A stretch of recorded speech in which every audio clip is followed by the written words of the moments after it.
Hello दोस्तों, कैसे आप सब लोग? आशा करती हूँ कि आप सब लोग अच्छे होंगे। देखो, मैंने सीरीज़ स्टार्ट की है, एम लक्ष्मीकांत की बुक है। इसमें मैं भाग फर्स्ट यानी भाग 1 के बारे में, इसमें संवैधानिक ढाँचा में मुझे क्या-क्या पढ़ाना होगा, मैंने ऑलरेडी आपको बता दिया गया है। और आज मैं आपको हिस्टोरिकल बैकग्राउंड का जो आगे की सीरीज़ में है, जहाँ से स्टार्ट होने वाला है, मैंने 1773 का रेगुलेटिंग एक्ट आपको पढ़ा दिया गया है। ठीक है, अगर रिवीजन की बात है, चलो मैं रिवीजन करा दे रही हूँ। 1773 के रेगुलेटिंग एक्ट में हमारा क्या क्या बोला गया था, मैं इसके बारे में आपको ब्रीफ में थोड़ा जल्दी जल्दी इंट्रोडक्शन में मान लो बता दे रही हूँ कि मैंने रिवीजन में क्या क्या बताया था। 1773 में हमारा ये बताया जा रहा है, इनके संवैधानिक महत्व थे हमारे 3। संवैधानिक महत्व में 3 क्या क्या दिया गया था कि ईस्ट इंडिया कंपनी ने हमारे क्या किए थे, कंपनी के कार्यों को नियमित और नियंत्रित करने की दिशा में पहला कदम उठाया था, ईस्ट इंडिया कंपनी ने उठाया था। अब बी नंबर मेरा यानी बा नंबर हमारा ये बोल रहा है प्रशासनिक और राजनीतिक कार्यों को मान्यता दी गई, यानी जितने भी हमारी कंपनी प्रशासनिक और राजनीतिक कार्य करेगी, इनको मान्यता दे दी गई है। और मेरा सा नंबर क्या बोल रहा था, इसमें क्या क्या केंद्रीय प्रशासन की नींव रखी गई। क्या किया गया, केंद्रीय प्रशासन की नींव रखी गई इस एक्ट के द्वारा। 3 हमारे ये संवैधानिक महत्व थे 1773 के रेगुलेटिंग एक्ट से। इसके क्या क्या हमारे प्रावधान थे, ये भी मैं आपको थोड़ा जल्दी जल्दी बता दे रही हूँ। पहला पॉइंट हमारा ये फर्स्ट पॉइंट है ना, फर्स्ट पॉइंट हमारा ये बोल रहा है, पहले पॉइंट में क्या किया गया, जो हमारे बंगाल के गवर्नर थे, उनको बंगाल का गवर्नर जनरल बना दिया गया। और इसकी सहायता के लिए क्या किया गया, 4 कार्यकारी समिति का गठन किया गया, ये बताया जा रहा। और हमारे पहले वॉरेन हेस्टिंग थे बंगाल के जनरल गवर्नर जनरल हमारे वॉरेन हेस्टिंग थे पहले। और इसमें क्या किया, सेकंड पॉइंट में हमारा ये बताया जा रहा है कि जो हमारे मद्रास और बम्बई के गवर्नर थे, अब बंगाल के गवर्नर जनरल के क्या हो गए, अधीन काम करेंगे, ये सेकंड पॉइंट में था। थर्ड पॉइंट में हमारा क्या बता रहा था, थर्ड पॉइंट में हमारा ये बोल रहा था कि इस अधिनियम के द्वारा क्या किया गया, इस एक्ट के द्वारा हमारा क्या किया गया, जितने भी मान लो जो कलकत्ता में 1774 में एक उच्चतम न्यायालय की स्थापना की गई, और इसके लिए एक मुख्य न्यायाधीश और 3 अन्य न्यायाधीश होंगे। ये हमारा फोर्थ पॉइंट था। यानी 1773 में हमारा क्या क्या किया गया, पहले मैं ये आपको बता रही हूँ, इसके आगे फिर हमारा क्या होगा मैं उसके बारे में बता रही हूँ। ठीक है, देखो फोर्थ पॉइंट में हमारा ये बोला गया, इस एक्ट के द्वारा क्या किया गया कि कंपनी के कर्मचारी अब क्या निजी व्यापार नहीं कर सकते, ना भारतीय लोगों से रिश्वत और या फिर उपहार बिल्कुल भी नहीं ले सकते, इसके लिए मना कर दिया गया। और फिफ्थ पॉइंट में हमारा ये बोला गया था कि हमारे जो भी ब्रिटिश सरकार का एक कोर्ट ऑफ डायरेक्टर बनाया गया, ब्रिटिश सरकार का एक कोर्ट ऑफ डायरेक्टर बनाया गया, जो कंपनी की गवर्निंग बॉडी थी। इसका काम क्या होता था, बोर्ड ऑफ डायरेक्टर का काम ये होता था कि भारत में जो भी राजस्व हो गए, राजस्व और नागरिक और जो भी हमारे सैन्य मामले की जानकारी क्या करेगा, ये ब्रिटिश सरकार को देगा। ये हमारा 1773 का रेगुलेटिंग एक्ट के बारे में मैंने ऑलरेडी आपको ये पढ़ा दिया, मैंने आज आपको रिवीजन करवा दिया है। आज हमारा नेक्स्ट पढ़ना था, हमारा क्या पढ़ना था, 1781 का संशोधन अधिनियम, 1781 का अधिनियम यानी संशोधन अधिनियम। ये संशोधन अधिनियम क्यों बोला गया, ये बोला जा रहा है कि जो हमारे 1773 के जो एक्ट आया था, इसकी खामियों को दूर करने के लिए ब्रिटिश संसद ने अमेंडमेंट एक्ट ऑफ 1781 पारित किया, जिसे बंदोबस्त कानून या फिर एक्ट ऑफ सेटलमेंट के नाम से भी जाना जाता है। यहाँ से लेकर यहाँ तक क्या बोला जा रहा है हमारा, यहाँ से लेकर यहाँ तक ये बोला गया है कि 1773 में जो भी खामियां बची हुई थी, यानी जो एक्ट आया था उसमें बहुत सारी जो खामियां बची हुई थी, उनको दूर करने के लिए क्या किया गया, एक एक्ट ला दिया गया, जिसे अमेंडमेंट एक्ट ऑफ 1781 बोला जाता है, और इसे बंदोबस्त कानून भी कहते हैं, यानी एक्ट ऑफ सेटलमेंट के नाम से भी ये जाना जाता है। ये हमारा 1781 का एक्ट के बारे में बता रहा है। ठीक है, अब इसमें क्या क्या हमारी विशेषताएं, इस कानून की निम्नलिखित विशेषताएं थी, इस कानून की क्या निम्नलिखित विशेषताएं थी, इनके बारे में इसमें बताया गया है। ज़्यादा से ज़्यादा इसमें सुप्रीम कोर्ट के बारे में सब कुछ बताया जा रहा है। ठीक है, इस एक्ट में पहला हमारा क्या पॉइंट बोल रहा है, बोला जा रहा है इस अधिनियम ने गवर्नर जनरल और काउंसिल को सर्वोच्च न्यायालय के क्षेत्राधिकार से बरी अथवा मुक्त कर दिया उनके ऐसे कृत्यों के लिए जो उन्होंने पद धारण के अधिकार से किए थे। उसी प्रकार कंपनी के सेवकों को भी उनकी कार्य करने के दौरान की गई कार्यवाही के लिए सर्वोच्च न्यायालय के क्षेत्राधिकार से मुक्त कर दिया गया। फर्स्ट पॉइंट यही हमारा बोल रहा है, जो हमारे गवर्नर जनरल हो गए और जो उनकी काउंसिल हो गए और जो कंपनी के कर्मचारी होंगे, मान लो ये अगर इन्होंने पद धारण कर रखा है, ये ऐसे जो भी कृत्य करेंगे, जो भी कार्य करेंगे, ये सुप्रीम कोर्ट की कार्रवाई से क्या होंगे, बाहर होंगे। ठीक है, सुप्रीम कोर्ट के क्षेत्राधिकार से बाहर होंगे, यानी इन पर कोई केस नहीं किया जा सकता है हमारा। ये हमारे फर्स्ट पॉइंट के बारे में बात हो रही थी। और सेकंड पॉइंट हमारा क्या बोल रहा है, सेकंड पॉइंट हमारा बोल रहा है कि इस कानून ने ब्रिटिश संबंधी मामलों और राजस्व वसूली से जुड़े मामलों को भी सर्वोच्च न्यायालय के क्षेत्राधिकार के बाहर कर दिया गया। ये बोल रहा है जो भी हमारे कानून, जो भी ऐसे कानून जो राजस्व संबंधी मामले होंगे या फिर राजस्व वसूली के समय कुछ ऐसे मामलों जो सुप्रीम कोर्ट के पास में आए हैं, यानी वो राजस्व संबंधी मामले सुप्रीम कोर्ट हमारा नहीं सुन सकता, उससे बाहर कर दिया गया, ये बोला जा रहा है हमारा। थर्ड पॉइंट हमारा क्या बोल रहा है, ठीक है, थर्ड पॉइंट के बारे में क्या बोला जा रहा है हमारा, थर्ड पॉइंट के बारे में बोला जा रहा है इस कानून द्वारा कलकत्ता या फिर कोलकाता के सभी निवासियों को सर्वोच्च न्यायालय के क्षेत्राधिकार के अंतर्गत कर दिया गया। लिखा है इसमें यह भी प्रावधान बनाई गई कि न्यायालय हिंदुओं के निजी कानूनों के हिसाब से हिंदू और मुसलमानों के निजी कानूनों के हिसाब से मुसलमानों के विवाद या मामले तय करें। यही बोला जा रहा है कि जितने भी हमारे कोलकाता के सभी नागरिक थे, जितने भी कोलकाता के थे, वो सभी सुप्रीम कोर्ट यानी सर्वोच्च न्यायालय के अंडर आ जाएंगे, अंतर्गत आ जाएंगे। और बोला जा रहा है कि हमारे जो ये कानून है, ये न्यायालय है, हिंदुओं के लिए हिंदू कानून के हिसाब से सजा बताएगी और मुसलमानों के लिए मुसलमानों के हिसाब से मामले या विवाद को तय करेगी, जो भी हो।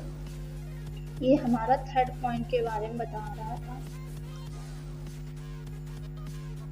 देखो फोर्थ पॉइंट के बारे में हमारा क्या बोल रहा है, ये बोला जा रहा है इस कानून द्वारा यह व्यवस्था की गई कि प्रांतीय न्यायालयों की appeal governor general in council के यहाँ दायर हो, न कि सर्वोच्चतम न्यायालय में। ये बोला जा रहा है इस कानून ने व्यवस्था की गई कि जितने भी प्रांतीय न्यायालय हैं, ये अगर अपील करेंगे ना, तो कहाँ अपील करने जाएंगे, जितने भी प्रांतीय न्यायालय अपील करेंगे गवर्नर जनरल काउंसिल के यहाँ करेंगे, ना कि उच्चतम न्यायालय सर्वोच्च न्यायालय के पास में। जैसे भी क्या होता है, अगर हमको हाई कोर्ट के खिलाफ अपील डालना हो तो सीधे सुप्रीम कोर्ट जाते हैं, पर यहाँ ऐसा नहीं है। अगर हाई कोर्ट के हिसाब से डालना है तो हम लोग क्या जाएंगे, जो काउंसिल बनी है उनके यहाँ इन्हें डालना पड़ेगा अपील। फिफ्थ नंबर पॉइंट हमारा क्या बोल रहा है, देखा है इस कानून ने गवर्नर जनरल इन काउंसिल को प्रांतीय न्यायालय एवं काउंसिलों जैसे प्रोविंशियस कोर्ट ऑफ काउंसिल्स के लिए नियम और विनियम बनाने की अधिकृत की। देखो फिफ्थ पॉइंट में हमारा सबसे इजी मेथड में बता रही है, बोला जा रहा है हमारा कि जो भी हमारी काउंसिल हो गई या भी काउंसिल जो हमारे प्रांतीय में हो गई काउंसिल, अगर इनके कोई रूल रेगुलेशन जो प्रांतीय न्यायालय के लिए जो भी रूल रेगुलेशन बनाना होगा, ये हमारी गवर्नर जनरल की काउंसिल करेगी। ठीक है। यानी हमारी काउंसिल भी क्या करने लगी, विधायी कार्य भी करने लगी और कार्यपालिका के कार्य दोनों करने लगी है। ये हमारा 1781 का एक्ट के बारे में, मैंने संशोधन एक्ट के बारे में बता दिया। देखो रिवीजन कर लेते, इसमें क्या क्या बताया गया है। पहले तो जो हमारा 1781 का संशोधन अधिनियम है, इसे और किस नाम से जानते हैं, यानी एक्ट ऑफ सेटलमेंट के नाम से जानते हैं। फर्स्ट पॉइंट हमारा ये था कि जो भी हमारे गवर्नर जनरल हो गए, जो हमारी काउंसिल हो गई, जो भी कंपनी के कर्मचारी हो गए, ये सारे क्या होंगे, न्यायालय यानी न्याय जो हमारा सर्वोच्च न्यायालय के क्षेत्राधिकार से इन्हें बाहर कर दिया गया। और साथ में सेकेंड पॉइंट में हमारा ये बोला गया कि राजस्व संबंधी जितने भी मामले हमारे होंगे या फिर वसूलने के सामने ऐसे कोई मामले हुए, वे सभी सर्वोच्च न्यायालय के क्षेत्राधिकार से बाहर होंगे। ठीक है। और थर्ड पॉइंट में हमारा ये बोला गया है, थर्ड पॉइंट में हमारा ये बताया गया कि कलकत्ता के जितने सभी निवासी होंगे वो हमारे सर्वोच्च न्यायालय के क्षेत्राधिकार के अंतर्गत आएंगे। और यह भी व्यवस्था की गई, क्या व्यवस्था की गई कि हिंदुओं के लिए हिंदू वाले कानून और मुसलमानों के लिए मुसलमानों के हिसाब से कानून में वाद विवाद के मामले तय किए जाएंगे। ये फोर्थ नंबर में हमारा ये बोला गया है कि अगर प्रांतीय न्यायालय को अपील करना हो, जो हमारे प्रांतीय न्यायालय की अपील कोई भी अगर डालेगा, प्रांतीय न्यायालय के खिलाफ कोई अपील डालेगा, तो गवर्नर जनरल इन काउंसिल के यहाँ डालेगा, ना कि हमारा सर्वोच्च न्यायालय के पास में। ये हमारा फिफ्थ पॉइंट हो गया, फोर्थ पॉइंट हो गया, सॉरी। फिफ्थ पॉइंट में हमारा ये बोल रहा है कि इस कानून में क्या हुआ, गवर्नर जनरल, इस कानून में क्या हुआ, गवर्नर जनरल इन काउंसिल को प्रांतीय न्यायालयों, यानी ये बोला जा रहा है जो गवर्नर जनरल की काउंसिल थी, उनके प्रांतीय न्यायालय जितनी भी हमारे काउंसिल्स थी, यानी जितने भी हमारे प्रांतीय न्यायालय में छोटे छोटे काउंसिल थी ना, उनके जितने भी नियम और विनियम जितने भी होंगे वो सारे हमारे काउंसिल करेगी। ये सारी हमारी काउंसिल करेगी, ये हमारा बोल रहा है। ठीक है। ये हमने आपको पढ़ा दिया 1781 का संशोधन अधिनियम, इसे एक्ट ऑफ सेटलमेंट के भी नाम से जाना जाता है। अब हम क्या पढ़ेंगे, अब हम पढ़ेंगे, ठीक है, ये क्या दिया गया, 1784 का ईस्ट इंडिया एक्ट, 1784 का ईस्ट इंडिया एक्ट, इसके बारे में हम पढ़ेंगे। ठीक है। 1784 का ईस्ट इंडिया एक्ट, ये क्यों आया, यानी इसे ईस्ट इंडिया एक्ट क्यों बोला जाता है, क्योंकि हमारे ब्रिटेन के जो पीएम थे उनका नेम था पीटर्स द यंगर, इसलिए इसे ईस्ट इंडिया एक्ट के बारे में बोला जाता है। इसके बारे में क्या बताना है, मैं आपको स्लोली करके आपको सब समझाती जा रही हूँ, साथ में रिवीजन भी कराती जाऊंगी तो आपको थोड़ा आराम रहेगा।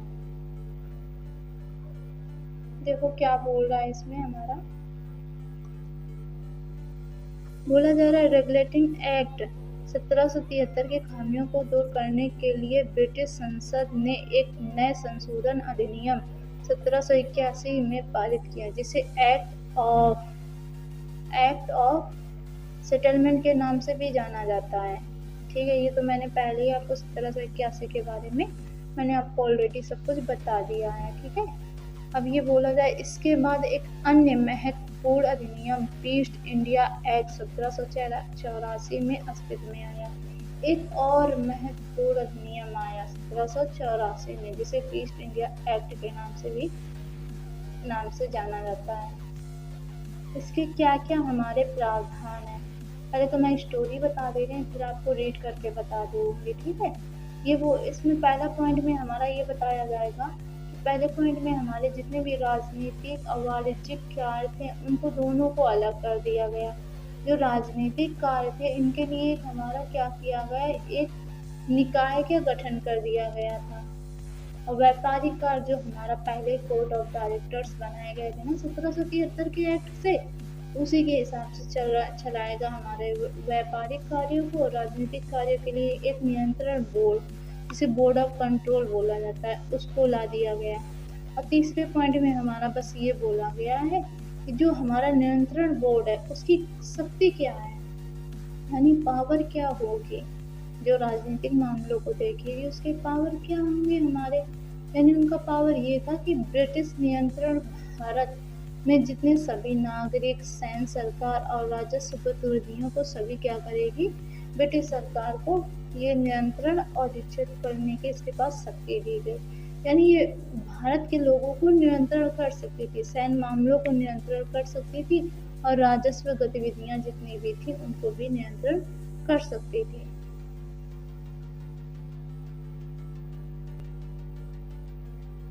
देखो चलो रीड कर दे रहे हैं। लिखा है इस अधिनियम की विशेषता इस प्रकार थी। किस प्रकार थी? बोला है इसने कंपनी के राजनीतिक और वाणिज्यिक कार्यों का पृथक्करण कर दिया। इसने, मैंने पहले ही बताया कि वाणिज्यिक और व्यापारिक कार्यों को अलग अलग कर दिया गया।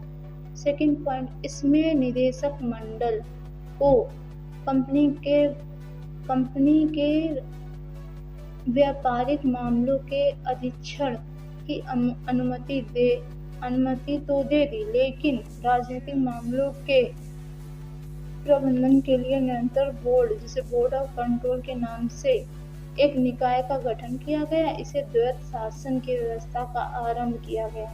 देखो द्वैत शासन कंपनी में लगा, ना कि भारत में लगा। ठीक है, कंपनी में द्वैत शासन कब लगा हमारा? अगर कोई पूछे तो कि कंपनी में द्वैत शासन कब लगा हुआ था, तो मेरा 1784 का जो ईस्ट इंडिया एक्ट आया था ना, उसके तहत लगा था, कंपनी में लगा था। क्यों लगा था? क्योंकि कंपनी पहले सभी कार्य अपने कर रही थी, पर इसको क्या किया गया, अलग अलग डिवाइड कर दिया गया। और जो नियंत्रण मंडल था वे व्यापारिक कार्य देखेगा, और जो हमारा नियंत्रण बोर्ड था यानी निदेशक बोर्ड मंडल था वो व्यापारिक कार्य को देखेगा। जो हमारा नियंत्रण बोर्ड है वो राजनीतिक मामलों को देखेगा। इसलिए इसे द्वैत शासन बोला गया है। ठीक है, थर्ड पॉइंट क्या बोल रहा है हमारा?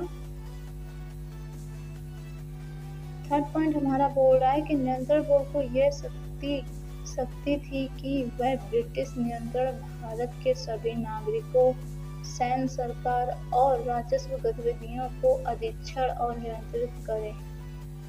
यानी ये प्रशासनिक कार्य पूरे देखेगा, प्रशासन का मतलब पूरा काम देखेगा, जिसमें राजनीतिक के मामले जितने भी होंगे वो हमारे नियंत्रण बोर्ड के अंदर आ जाएंगे। अब इसमें देखो क्या बोला जा रहा है हमारा, इसके लिए दो जो इम्पोर्टेंस कारण हैं हमारे, महत्वपूर्ण हैं, ये क्या हमारे हैं, दो जो महत्वपूर्ण है वो हमारे लिए क्या है। देखा है इस प्रकार यह अधिनियम दो कारणों से महत्वपूर्ण था। पहला, भारत में कंपनी के अधीन क्षेत्र को पहली बार ब्रिटिश आधिपत्य का क्षेत्र कहा गया। दूसरा क्या था हमारा, ब्रिटिश सरकार को भारत में कंपनी के कार्यों और उनके प्रशासन को पूर्ण नियंत्रण प्रदान किया गया। ये बोला जा रहा है पहला पॉइंट हमारा ये, जितना भी ब्रिटिश कंपनी क्षेत्र, जितना भी कंपनी ने क्षेत्र जीता था वो अब क्या हुआ, ब्रिटिश आधिपत्य का क्षेत्र हो गया, ये नाम दे दिया गया। अब पहली बार क्या हुआ, कंपनी के जितने भी कार्य और जितने भी प्रशासन थे, जितना भी था वो सब पूर्ण नियंत्रण ब्रिटिश सरकार का हो गया।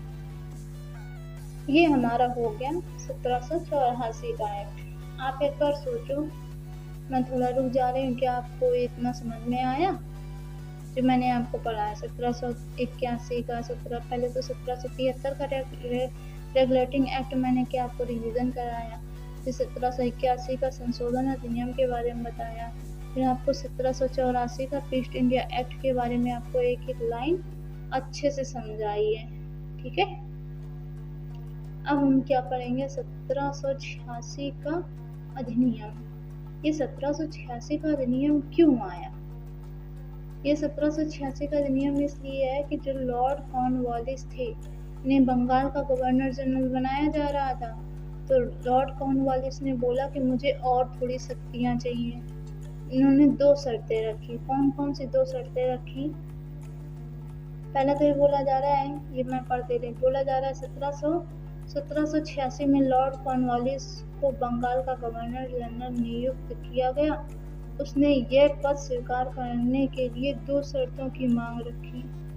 यानी इसने बोला मैं ये पद जब ही स्वीकार करूंगा जब मेरी 2 शर्तों को माना जाएगा। ठीक है, अब इनसे पूछा गया भाई तुम्हारी 2 शर्तें कौन कौन सी हैं, ये क्या बता रहे हैं, सुनो ध्यान से।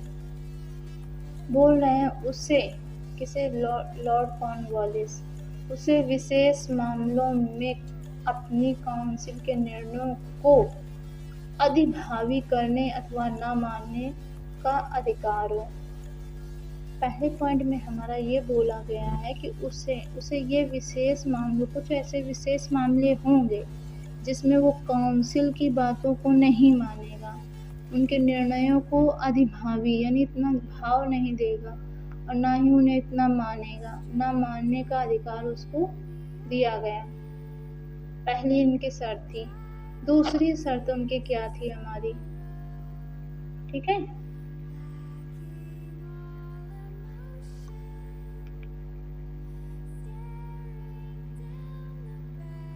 इनकी दूसरी शर्त क्या थी बता रहे हैं। इनकी दूसरी शर्त थी हमारे, इन्होंने क्या किया, उसे सेनापति अथवा कमांडर इन चीफ का पद भी दिया जाए। इसने बोला मुझे सेनापति और कमांडर इन चीफ का पद भी चाहिए। ठीक है, बोला गया है उपयुक्त शर्तों को 1786 के कानून के प्रावधानों के रूप में जोड़ा गया। ये जो इन्होंने 2 शर्तें मानी थी इनको एक्ट बना दिया, कानूनी रूप से ऐसे प्रावधान किए गए, इनको एक्ट बना दिया गया। अब हम कौन सा पढ़ेंगे, हमारा 1793 का एक्ट। मैंने 1784 का एक्ट भी पढ़ लिया है और 1700 हमारा 1786 का अधिनियम। हम लोग रिवीजन करते हैं, कुछ ही सेकंड में हो जाएगा सारा रिवीजन। रिवीजन करने से क्या होगा कि हमें बार बार पढ़ने की ज़रूरत नहीं पड़ेगा। पहले तो 1773 के रेगुलेटिंग एक्ट में आपने क्या क्या पढ़ा ये मैं आपको इसमें दिखा रही हूँ, देख लो एक बार थोड़ा जल्दी से। इसमें क्या पढ़ा, जो बंगाल के हमारे गवर्नर जनरल के बारे में, और 4 लोगों की कार्यकारी यानी परिषद के बारे में, हमारे वॉरेन हेस्टिंग के बारे में। सेकेंड पॉइंट बम्बई मद्रास को लेकर क्या था हमारा। थर्ड पॉइंट हमारा कलकत्ता में 1774 में एक उच्चतम न्यायालय बनाया गया, और ठीक है इनके मुख्य न्यायाधीश एक थे और 3 अन्य न्यायाधीश थे, ये 1773 में। और हमारे क्या पॉइंट है, फोर्थ पॉइंट हमारा ये है कि इसके तहत क्या किया गया, कंपनी को निजी व्यापार नहीं कर सकते हैं और भारतीय लोगों से कोई उपहार रिश्वत ये कुछ भी नहीं ले सकते हैं। फोर्थ पॉइंट में है हमारा। फिफ्थ पॉइंट में हमारा क्या है, बोला जा रहा है इस अधिनियम के द्वारा कोर्ट ऑफ डायरेक्टर्स बनाए गए, जो हमारी कंपनी की गवर्निंग बॉडी थी, ये पूरा नियंत्रण करेगी, कंपनी पर पूरा नियंत्रण करेगी। ठीक है, और साथ में क्या करेगी, राजस्व, नागरिक, सैन्य मामलों की जानकारी ये ब्रिटिश सरकार को देगी। ये हमारा 1773 का रेगुलेटिंग एक्ट के बारे में मैंने आपको बता दिया। ये रिवीजन कर रही हूँ, ठीक है, आपको रिवीजन करने में ज़्यादा सही रहेगा। अगर बार बार वही चीज़ आप रिवीजन करती रहोगी तो आपको कोई प्रॉब्लम नहीं होगा। मैं तो सारा बार बार रिवीजन कर रही हूँ तो ऐसे आपको कोई प्रॉब्लम नहीं होगी, नहीं होनी भी नहीं चाहिए। अगर कोई चीज़ बार बार आप पढ़ो तो वो तुमको प्रॉब्लम ही नहीं आएगी किसी चीज़ की। ठीक है, देखो अब 1781 का संशोधन अधिनियम, इसके बारे में क्या क्या पढ़ा। इसमें कुछ नहीं पढ़ा, बस इसमें ये बोला गया जो 1773 का हमारा एक्ट आया था उसको खामियों को दूर करने के लिए एक्ट को लाया गया, इसलिए इसे एक्ट ऑफ सेटलमेंट भी बोला जाता है। इसमें क्या पहला पॉइंट मेरा बोला गया, जो हमारे बंगाल के गवर्नर जनरल हो गए, जो काउंसिल हो गई और जो हमारे कंपनी के सेवक लोग हो गए, ये सभी हमारे सर्वोच्च न्यायालय के क्षेत्राधिकार से बाहर कर दिए गए। और सेकेंड पॉइंट में हमारा इसमें भी ये बोला गया कि जितने भी हमारे राजस्व संबंधी मामले और राजस्व जुड़ी ऐसे कुछ कार्रवाइयाँ जो वो भी हमारे उच्चतम न्यायालय यानी सर्वोच्च न्यायालय के क्षेत्राधिकार से बाहर कर दिया गया। ये हमारा सेकंड पॉइंट में बताया गया। थर्ड पॉइंट में हमारा क्या बताया गया, ये देखो। थर्ड पॉइंट में हमारा ये बोला गया कि जो भी कलकत्ता के जितने भी सभी नागरिक हैं वो क्या सर्वोच्च न्यायालय के क्षेत्राधिकार के अंदर आ जाएंगे। और हिंदुओं के लिए हिंदू कानून, मुसलमानों के लिए मुसलमान कानून, ये बोला गया था हमारा थर्ड पॉइंट में। फोर्थ पॉइंट में देखो क्या बोला गया हमारा, ठीक है। फोर्थ पॉइंट में ये बोल दिया गया कि जो जितने भी हमारी इसमें ये व्यवस्था की गई, क्या व्यवस्था की गई कि अगर प्रांतीय न्यायालयों की अपील, अगर प्रांतीय न्यायालय के खिलाफ अपील करना तो आप गवर्नर जनरल काउंसिल के यहाँ जाएंगे, ना कि तुम यानी सर्वोच्च न्यायालय के यहाँ जाओगे। ये फिफ्थ पॉइंट में हमारा बस ये बोल दिया कि गवर्नर जनरल जो काउंसिल है ना वो क्या करेगी, जो भी हमारे प्रांतीय न्यायालय हो गए और जितनी भी हमारे काउंसिल्स थी स्टेट में, जितनी भी काउंसिल्स होती थी उनके पूरे नियम विनियम ये सारे क्या करेगी, काउंसिल बनाएगी। ये हमारा 1781 का सेटलमेंट एक्ट के बारे में, अमेंडमेंट एक्ट के बारे में है, ठीक है। अब ये हमारा आया था, हाँ अब मेरा कौन सा आया था, ये वाला एक्ट आया था 1784 का पेस्ट इंडिया एक्ट। मैंने आपको ये बताया कि 1784 का पेस्ट इंडिया एक्ट क्यों बोला जाता है, ठीक है। मैंने ये भी आपको बताया है कि इसे क्यों बोला जाता है, क्योंकि वहाँ के जब ये एक्ट बना हुआ था तो उनके जो हमारे पीएम वहाँ के थे ब्रिटेन के, उनका नाम था पीस्ट द यंगर, इसलिए इसे पीस्ट इंडिया एक्ट के नाम से जाना जाता है। इसमें क्या किया गया था हमारा, ठीक है। इसमें बस कुछ भी नहीं किया गया, इसलिए प्रावधान देखना है तुमको। मैंने पहला प्रावधान इसका फर्स्ट वाला क्या है, इसमें फर्स्ट क्या है कि राजनीतिक और वाणिज्यिक कार्यों को अलग अलग कर दिया गया। और सेकंड पॉइंट में हमारा क्या है कि सेकंड पॉइंट के लिए जो हमारा निदेशक मंडल था, जिसे हम लोग कोर्ट ऑफ डायरेक्टर्स बोलते हैं, उसके लिए उसको व्यापारिक कार्य दिए गए।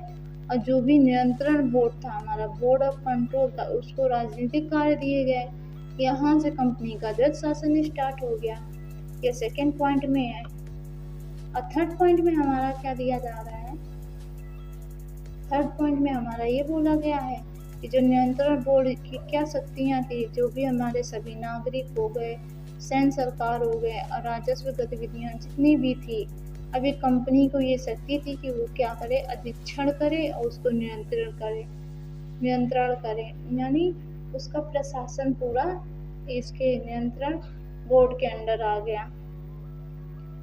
और इसके अब देखो मैंने क्या बताया था जो हमारा पीस्ट इंडिया एक्ट था ना 1784 का, इसके दो प्रमुख प्रावधान थे। ये बहुत बार यानी यूपीएससी में पूछा गया, आप जब पीवाई सॉल्व करोगे तो उसमें पता चल जाएगा। पहला इसमें ये बोला गया जितने भी कंपनी के क्षेत्र अधीन, जितना भी अधीन क्षेत्र था वो पहली बार क्या बोल दिया गया, ये क्या क्षेत्र है, ब्रिटिश आधिपत्य का क्षेत्र है। जितना भी हमारे ब्रिटिश कंपनी ने अपने अंडर किया था क्षेत्र, अब वो बोला जाएगा ब्रिटिश आधिपत्य का क्षेत्र है। सेकेंड पॉइंट ये बोला गया कि ब्रिटिश सरकार द्वारा क्या किया गया, कंपनी के जितने भी कार्य थे, प्रशासन थे, इनका पूरा नियंत्रण अपने अंडर कर लिया, ठीक है, पूर्ण नियंत्रण कर लिया। ये हमारा मैंने आपको 1784 का ईस्ट इंडिया एक्ट के बारे में रिवीजन करा दिया। अब 1786 का रेगुलेटिंग एक्ट, इसके बारे में थोड़ा रिवीजन कर लेते हैं। ये क्या बोल रहा है हमारा, ठीक है, ये हमारा बोल रहा था, इन्होंने लॉर्ड कॉर्नवालिस थे, इन्होंने 2 शर्तें रखी थी, इनको स्वीकार भी किए गए थे शर्तों की। पहली शर्त ये थी कि जब ये कोई विशेष मामले होंगे तो गवर्नर जनरल इन काउंसिल के निर्णयों को ये नहीं मानेंगे, ठीक है। सेकेंड पॉइंट ये था कि इनके कमांडर इन चीफ का इनको पद चाहिए था, ये दोनों पद को मांग ले लिया गया। आई होप कि इतना आपको समझ में आ गया होगा। ये मैंने 1773 का रेगुलेटिंग एक्ट, 1781 का अमेंडमेंट एक्ट यानी सेटलमेंट एक्ट, और हमारा 1784 का ईस्ट इंडिया एक्ट, 1786 का एक्ट। अब हम चार्टर पढ़ेंगे। एक चार्टर हमने 1773 का पढ़ा था, अब ये चार्टर हम पढ़ेंगे 1793 का चार्टर एक्ट, इसके बारे में। ठीक है, इसमें क्या बोला जा रहा है हमारा,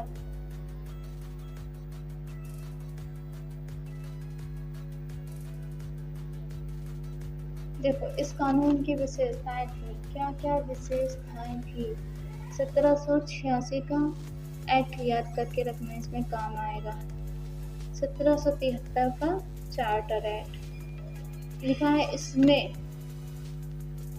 इसमें लॉर्ड कॉर्नवालिस को दी गई काउंसिल के निर्णयों को ऊपर अभिभावित शक्तियों को भविष्य के गवर्नर जनरल और प्रेसिडेंसियों के गवर्नरों तक विस्तारित कर दिया गया। जो हमारे गवर्नर जनरल लॉर्ड कॉर्नवालिस को सिर्फ मिले थी शक्तियाँ, 2 शक्तियाँ मिली थी, और वही शक्तियाँ फ्यूचर तक भविष्य के सभी यानी जितने भी हमारे भविष्य में गवर्नर